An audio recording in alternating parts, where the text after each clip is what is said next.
think young professionals in London are a different breed to everywhere else. What mark do you want to leave on the construction industry? I don't want to deliver a building that just has a label to it. These are great words, but I think lots of them are buzzwords. Yes, we've taken something from here and put it on here. We didn't go into that going, oh, we're going to have the steel from the Avengers movie. It was a spur of the moment. This is available. Can anyone do anything with it? And we've gone...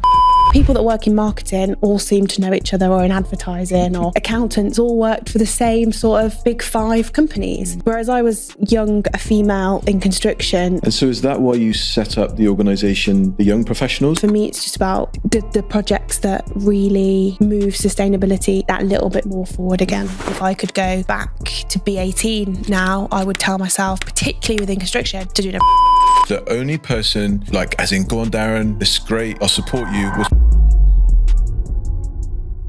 Hi, thank you very much for watching this podcast. I'd like you to do me a favor, and I don't mean here just to ask you to subscribe and to follow, but what I'd really like you to do is to share this podcast with as many people as you think would benefit from it. I would love to maintain the quality of people that are joining me on this podcast, and so in order for me to do that, I really need your help. And the way that you can help is by sharing the podcast with the people that you know that you think may have a slight interest in, or maybe a deep interest in, the guests and topics that are covered on this podcast. It is all about construction, so that may lead your thinking towards people that are already in the construction industry. But I don't think we necessarily need to be that narrow with the people that we can reach out to. It could be somebody that's looking to get into an industry, but they're not quite sure what industry they want to get into. Maybe it's a teenager that is just finishing their GCSEs or starting A-levels. Maybe it's somebody that's doing an English degree at university, but is not quite sure what they want to do with that degree. So I invite you just to share this podcast with as many people that you know, so that we can grow this community, so that we can maintain the quality, engaging conversations that we're having together. Thank you for your help. Hello, and welcome to the Thriving Construction Podcast with my fantastic guest, Nicola Forest. Nicola, great to have you here. Thank you for having me. So, can you just explain for everybody that's listening and watching what it is that you currently do in your role and what you love about it? So at the moment, I'm a sustainability manager for ISG, who are predominantly a fit-out contractor. Yep. Within that, there's kind of two strands to the role. There's the kind of design element of it, so working up front at pre-construction, you're looking at the materials, bio-based, lower carbon, and then obviously the more old school sort of element of the environmental management things, where previously working in that role, it would have been a lot more heavy on the environmental management, but the way things have evolved, there's a much more focus now on sustainable design. So that's the area that I enjoy the most. Good. You get to just get involved with a lot more innovative thinking, a lot more new things in the market. So yeah, that's the thing I enjoy the most. And you didn't come at construction from day one, did you? What was your dream and your passion from when you were younger? Do you know what? I've been asked this question a lot. I was ready to leave school and I just went to university and did what I enjoyed. And if someone said to me, you're going to wear a hard hat and walk around a construction site, I'd have been like, not sure I am. But yeah, ended up almost by mistake, really. I was just out of university looking for a job. But I wouldn't change it. And one of my things that annoys me the most is that the roles in construction just aren't advertised. Okay. You know, you look at a construction company like ISG, we've got everything. We've got construction managers, we've got legal teams, we've got accountants, we've got marketing teams. We've got everything, but nobody knows that they exist within a construction organisation. Okay. So yeah, they're just not advertised. And I know there's all the big STEM movement and, you know, going into schools to advertise roles, but yeah, it was not a thing when I left school. So how did you find this industry, or how did the industry find you? I wanted a job in sustainability. Yep. I had a passion towards sustainability, but it could have been anything. Okay. I think at the time that I came into the industry, there was a slight move towards sustainability, not in the way that it is now, but you know, BREEAM was a big thing, and that was going through, particularly within London, part of planning. And I think people just needed somebody to do that. So I took the job, And I really enjoyed it. I love the industry. I love the people in the industry. I love the culture of the construction industry. So I think that worked really well for me. But also I loved the job. And then it just kind of evolved from there. And no 2 days are the same. No 2 projects are the same. And I think that's what we're really fortunate about within, particularly sustainability within construction. So yeah, it was a fluke, and I wish I could go back and tell myself this is where you're going to end up. But what would you tell yourself then if you were to go back and see maybe 10, 11, 12-year-old Nick, and just what would you say? I think I stressed a lot. You know, you have those people that, like I said, want to do certain things. Yeah. But I think if you just do what you enjoy, you'll end up in the right place. I think I would go back and be like, it's going to be okay. Like, don't stress over everything. Were you quite anxious then around that because your peer group and your friends were? There's a big pressure on people, and particularly if you're not overly academic, to know what you're going to do or where you're going to go next. But I don't think it needs to be that way. And I can think, again, construction gives a diverse range of people opportunities. Who would you say has been an inspiration for you? Not necessarily in the work life or necessarily in construction, but just generally, who's inspired you? I think in the workplace, I've got a lot of women that have inspired me, who have shown me that the bias of being a woman and a professional and a mum, etc., doesn't need to be that way. If you've got the right culture in a company, you can have it all. But I think what's inspired me also is working in roles or in companies that haven't fitted for me. So again, I think there's a big pressure, particularly on graduates out of university, to get grad scheme and stay with a company for 2, 3, 4, 5 years. You know, I know people that came out of university at 21 and are still at the same company. But I think there's a real benefit of working for a company and deciding that isn't for you. Or actually, I don't like the management style of that, or how, you know, that person works. Because actually that's almost as inspirational as having somebody that's a great mentor.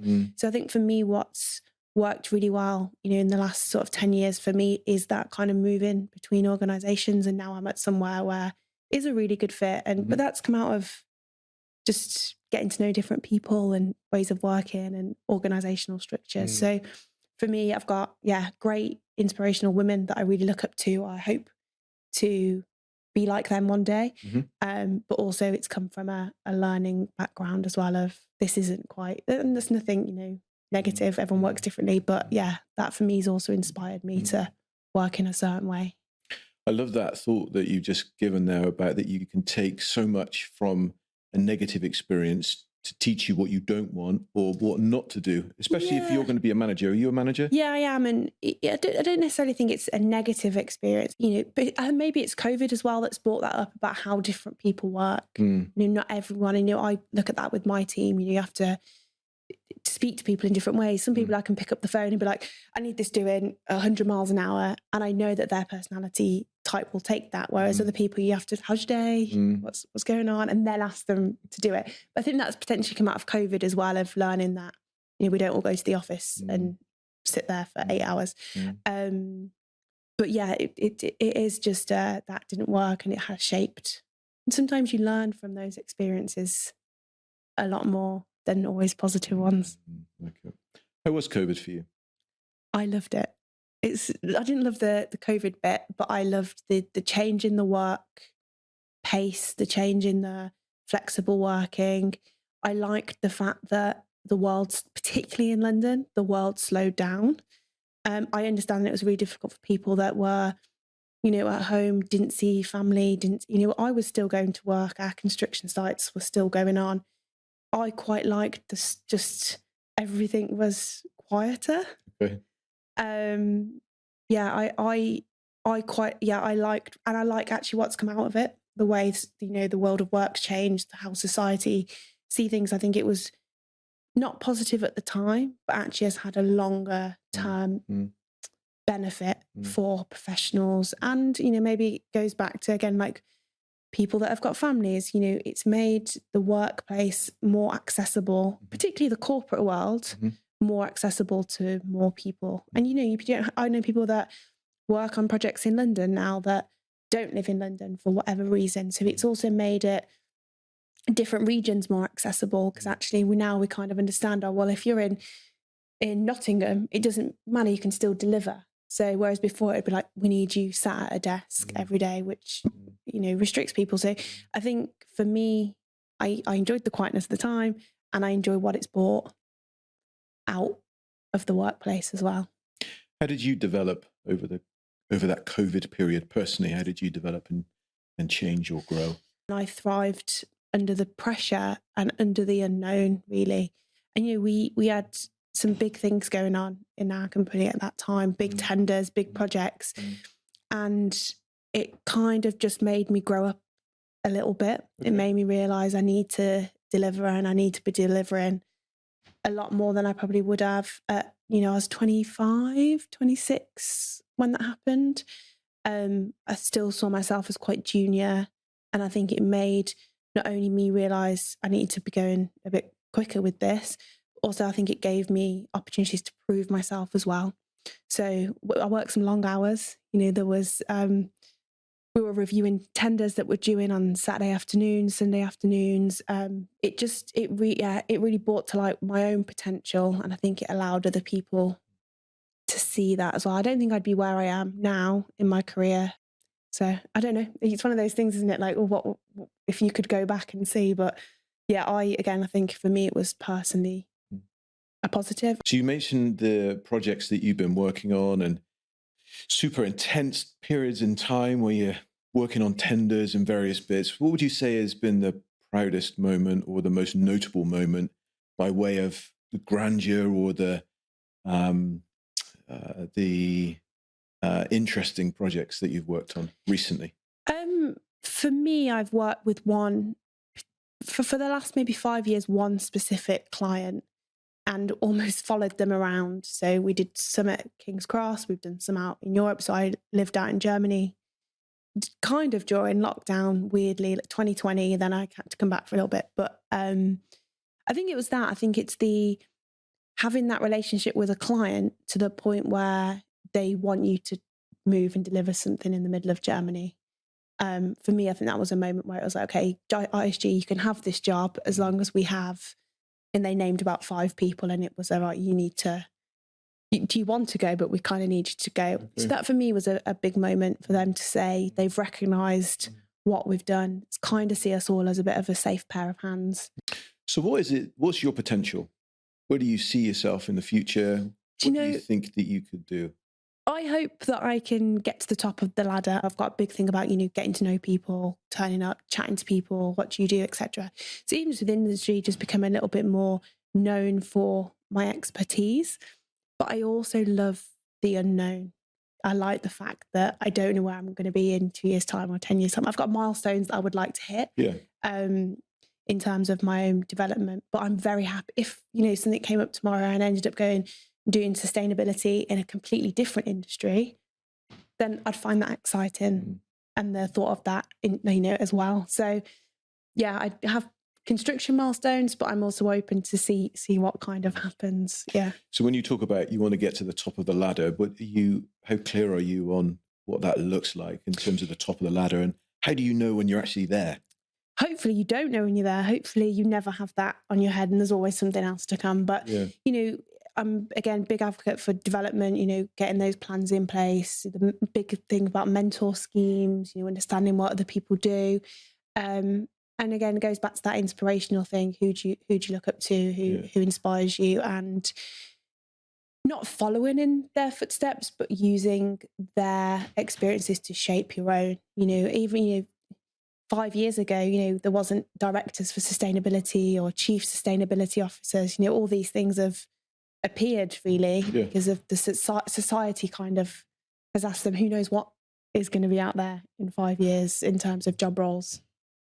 And so is that why you set up the organisation, the Young Professionals? Yeah, so that was, again, that came out of COVID really, but it started just before COVID. But that was because I was in London, relatively young, and I didn't really know anybody that did similar things. So I knew people that work in marketing all seemed to know each other, or in advertising, or accountants all worked for the same sort of big five companies. Whereas I was young, a female in construction, and was kind of out there on my own. I was trying to do professional development stuff, professional qualifications, and I had nobody to lean on. I think men in construction find that a little bit easier. So I kind of went through the channels of what was already out there in terms of institutions, CIOB, the RICS, etc.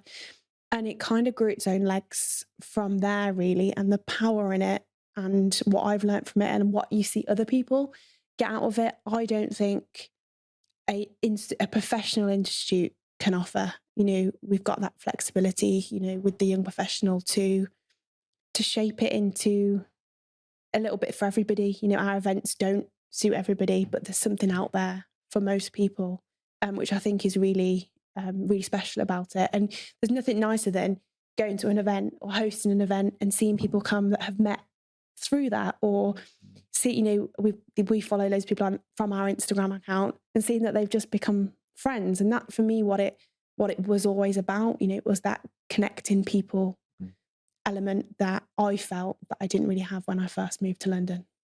So who is this group for? Just to explain about the young professional group. We can put the link down at the bottom, but what's it all about? We joke about it because we're not young anymore, but it is honestly for anybody in any industry, really. We don't want to say it's for anyone in particular. It's for anyone that generally wants to come learn more about organizations. It's quite more about like the corporate world, a lot about people that have started their own businesses, people that want to do things outside of the workplace and push themselves to grow either personally or actually, again, start their own business or side hustle or all those sort of things. So it is just for anyone that is interested in their personal growth. The events we host are either like panel shows with people that have done the things that I've mentioned, or we just, have summer parties or Christmas parties. And it is just that networking side. And we don't want people to see networking as it used to be, of people stood in a room, having a drink, exchanging business cards. That isn't what networking is. Networking is, building long-lasting relationships. So how do you do that then? What happens, and is that just for people in London? You mentioned that you set it up because of London, and it started out of London, and it was called the London Young Professionals, and then it grew its own legs via the power of social media, which is the biggest power at the moment. And we don't really know. We've started holding events in New York, but that is through London connections. It's harder for people outside of London to attend events because obviously they're all usually here. But there is something for everyone. We've got people do blog posts. We have any events we have usually are recorded and put up online as well. So we are cautious that we need to expand a little bit outside of London. But at the moment, that's kind of the biggest market. And I think young professionals in London are a different breed to everywhere else. People come to work, they don't have to drive. They're more likely to go for a drink after work. They all sort of live more in house shares with people. So I think there's a lot more focus in London about you're here to work or you're living in London for a job. So I think that's where it's worked well for us. And that's, I think, why New York is also a very similar market for the network as well. But it's very early days there. We'd love for it to be just as successful. But it's not just, me and Ollie. It's, a whole group of us that kind of work behind the scenes to actually make it all happen. But again, that comes from, none of them get paid. No one, gets any money for it. It's people that are genuinely passionate about, Theo is, he works for a sport company. He's really passionate about tech. So he does all that techie stuff and the website. So he's learning from that as well. So it's about people coming forward and wanting to develop themselves through a positive channel. Love that. That sounds great. Yeah. So how then do you think that this organization that you've set up, the young persons that you're trying to decide how young actually is, how do you think that will grow for you personally? Do you think that you'll hand that off to someone else? Because I'm assuming that there are people that will look up to you. I really hope that is the case. I love meeting people. Events. I love them. People generally are always like, "Thank you so much for doing all of this." Personally, I think it will move away from the young professional side to more of a professional development platform, which is inclusive of everybody, really. But we just don't know at the minute. We're enjoying the possibilities. We're enjoying the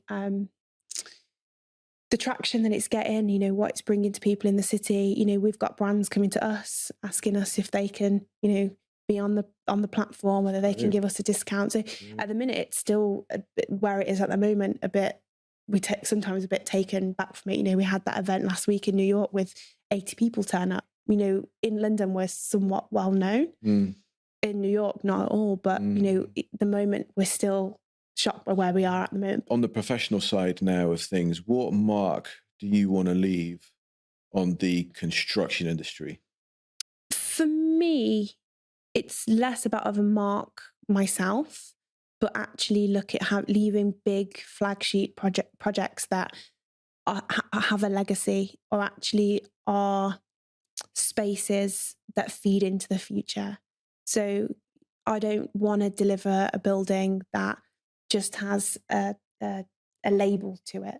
Actually, what are we building that feeds into a company or an organisation, their strategy, whether that is carbon, what are we delivering that has a meaningful future? And they're kind of the stamps that I want to look at that building and go, oh, I did that. Or actually in that building, this is a really cool story about this piece of steel that came from somewhere. So for me, it's just about the projects that really move sustainability that little bit more forward again. You mentioned sustainability, you mentioned carbon impact. These are great words, but I think lots of them are buzzwords. Yeah. So especially that word sustainability. There are some people that it kind of feels like you're stroking the cat the wrong way, as it were. Yeah, and you know what? I've had a few people approach me on LinkedIn, wanting to move into the sustainability world, or friends be like, what do you do in sustainability? Or how do I get into sustainability? And I'm always like, it's the biggest word. I was like, within that, there are so many elements to it. The other thing around, because it's such a broad term, is it seems as though also that there's kind of void of standard. So what does sustainability actually mean? Well, it's difficult to know what it means because there's no standard. Well, you could say, well, there's net zero. So we'll take net zero as an example. That's a standard, or is it?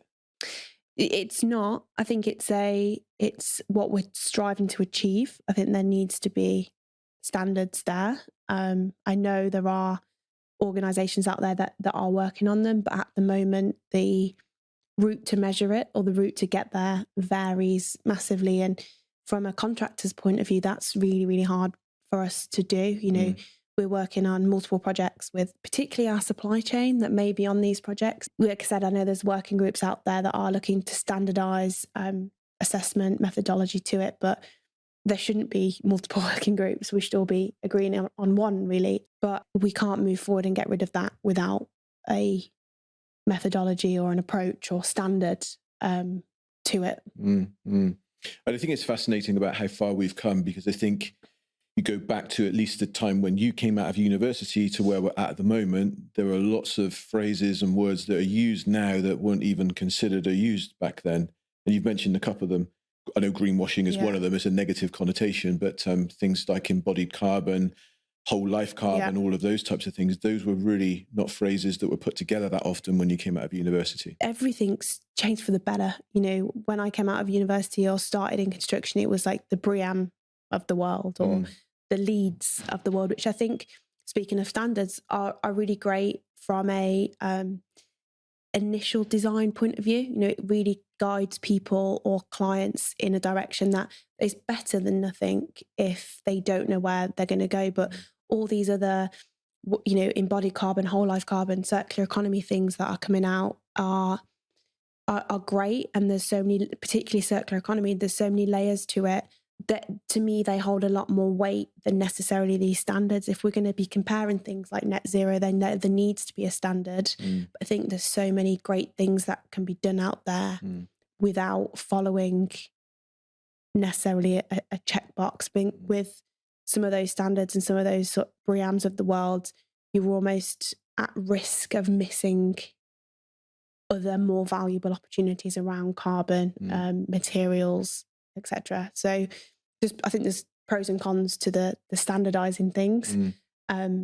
Measurement, yes, but actually to achieve a really sustainable building, you have to be not innovative, but forward thinking and quite, what's the word? Spontaneous. Actually, you need to look at an opportunity and take it. You don't want to have to go back and look at a methodology or look at a standard. You need to say, actually, there's real potential here. Yeah. So let's just make do the decision. Let's make it happen. Roll with it. Otherwise, particularly from a contractor's point of view, it won't happen. You know, if you and ah too long, it's gone.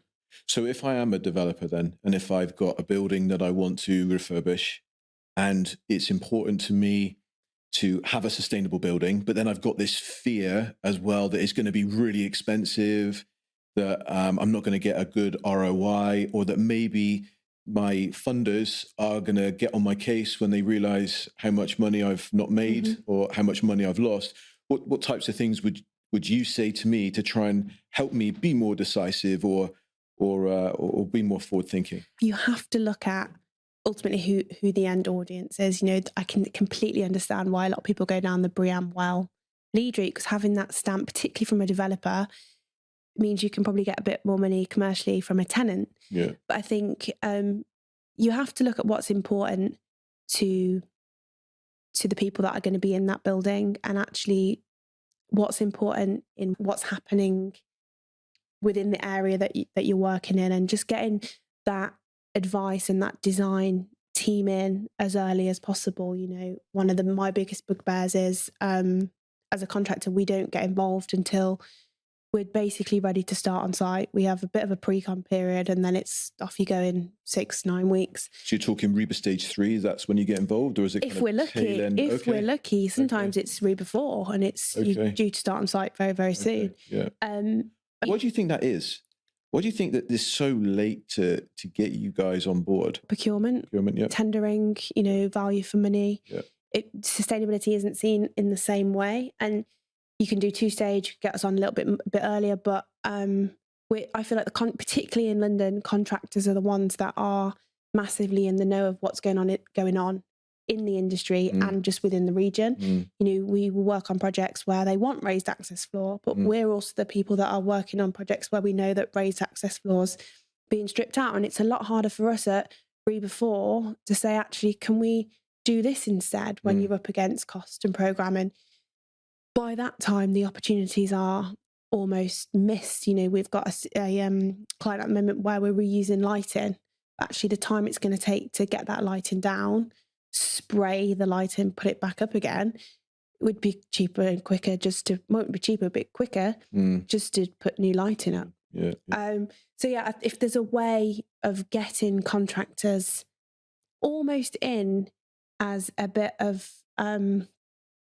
almost like a consultant, you know, if you could get us involved, or like in a kind of a PCSA fee period to do the consulting, and you know, particularly in London, the industry's quite small. There's not loads of contractors out there, just so that they can give that insight. I know architects are in the know, but not in the same way that we know what's coming out of where. You know, we've just finished a project up in Cambridge that's won loads of awards for sustainability and everything that, you know, and people love the good news story. No one's there saying, oh, it's BREEAM outstanding. People are there saying the steel on the roof came from a movie studio where they would run the cameras down the tracks while they were running. Yeah. People love that story. People are, that's from the Eternals movie. Right. And it's the nice things about a building that people remember.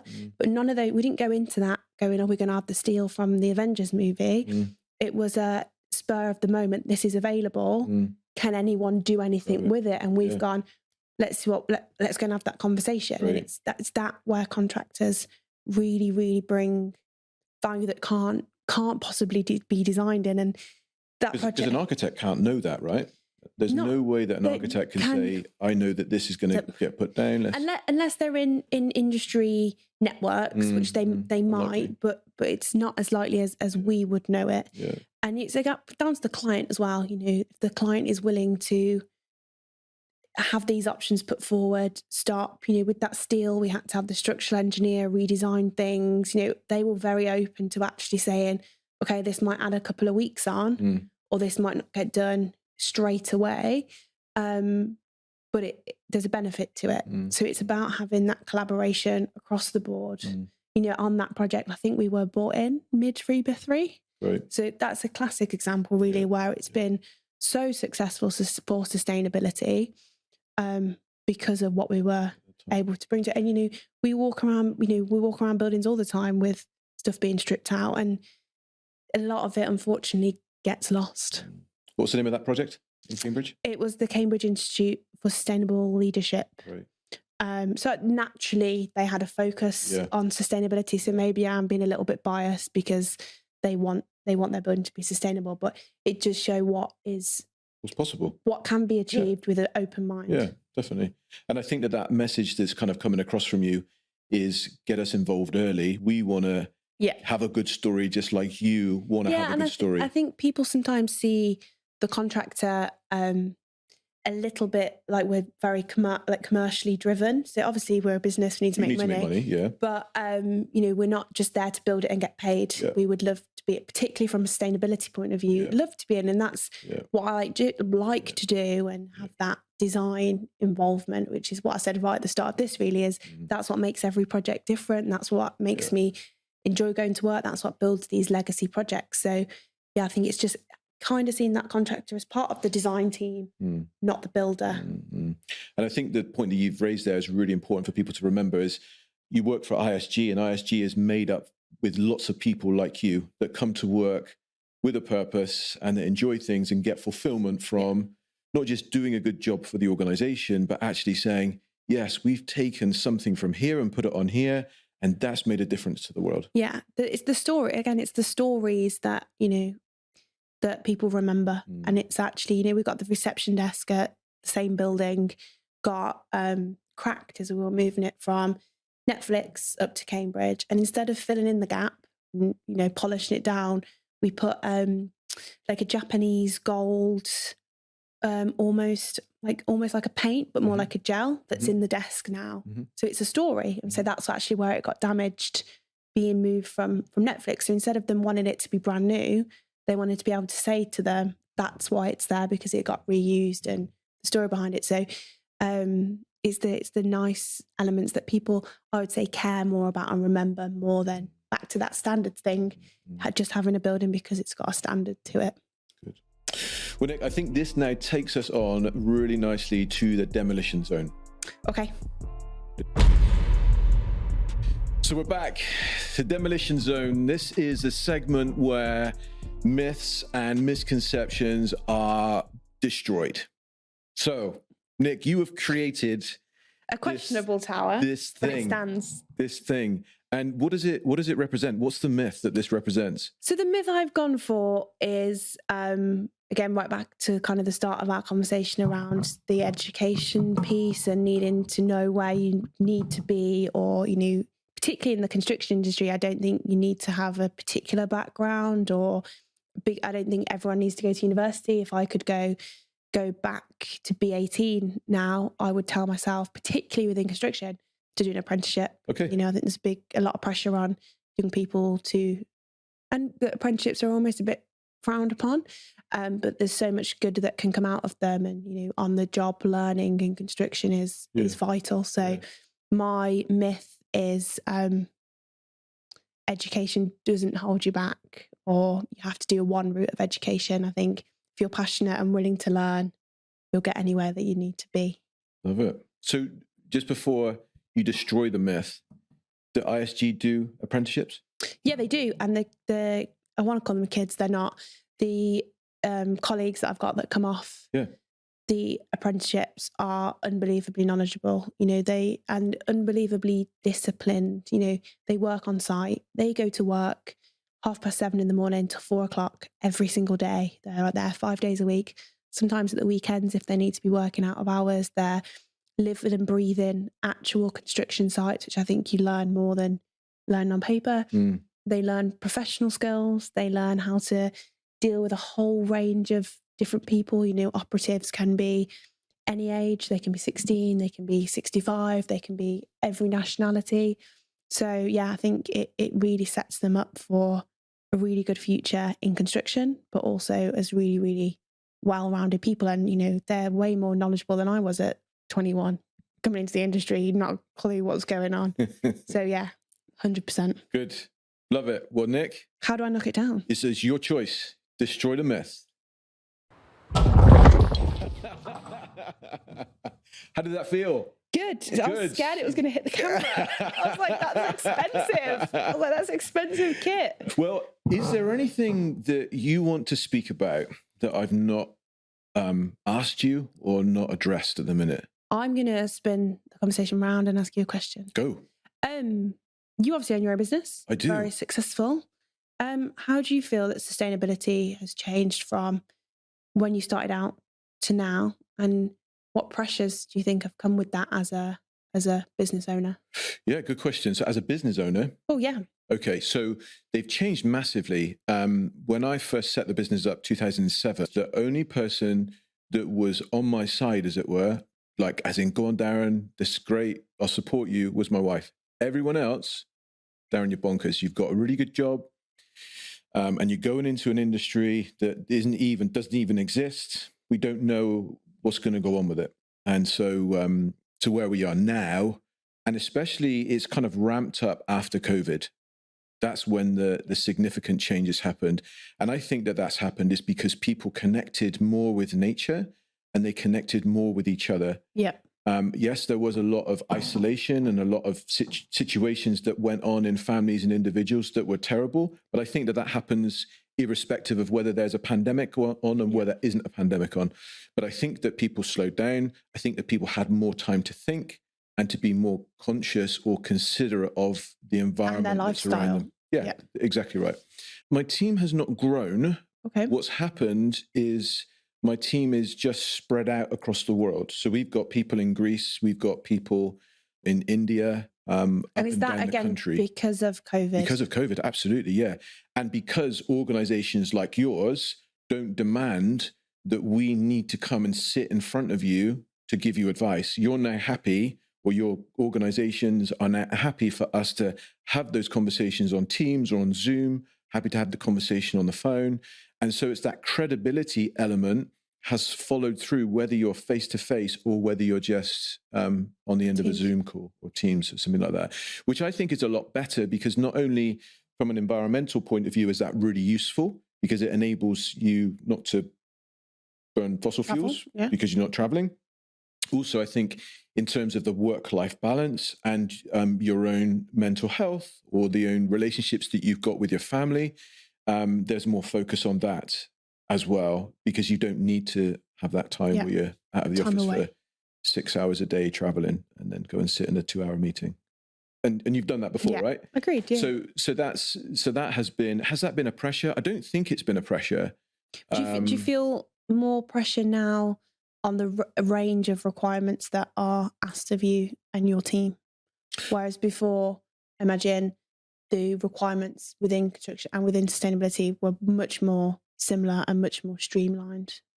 Yeah, so similar to you is the people that work with me are more interested in doing a variety of things. But I think at the top of the tree, it's all about impact. And so they know with this variety of assessments and the variety of reports and advice and consultancy that we're giving, it's having more of an impact, which means more to them. And so I think that just the same as what you're saying is you come to work ultimately to make an impact and to do something different, something that's just a bit deeper than just having a transaction and just getting paid. So yeah, that's been useful. Amazing. Good question though. I know. Just interesting to see it from the top level, from, sustainability. Yeah. I see it very operationally every day, but not from the necessarily top management perception. So we're all about just trying to help empower people and just help people do what they want to do. we're not like judgy or anything like that in terms of, yes, there's been loads of times where we're like, if you would have brought us in earlier, we could have done more. Like that is a daily thing, and trying to help people understand that just bring us on, just have a conversation. We're not going to charge you for having a conversation. Just have a conversation, because you never know what you can what just could be get available. so much out of just speaking to somebody that knows stuff that you don't know. But by us doing that, we have found that we help people not just achieve what they want to do, but do something that they didn't think they could do. And that for everybody in the team is like a real kick. That's a real buzz to give someone that they didn't think that, to give someone something that they didn't think was possible or could even happen, or was just outside of their spending, because it makes them look good. There was one project we worked on, and it was in Birmingham, and we ended up saving the contractor £100,000. So the guy was over the moon. Why was that? Well, because he went back to his boss to say, hey, we've just got £100,000. They've just saved it. Yeah. And that for the team was a huge kick. We didn't say, right, we've saved you £100,000. Now give us a cut of it. Because that wasn't where the joy was, right? The joy is in I've just made you look really good, so you can go to your boss and say, look, I'm good. And he was really pleased with that. So those are the types of things that really make us happy. Amazing. Well, thank you so much for having me. Great to have you here, Nick. Nice Thanks for your time. I'm loving the destroyed myth there. I'm excited to see everybody else's towers. Me too. See what people create. Thanks.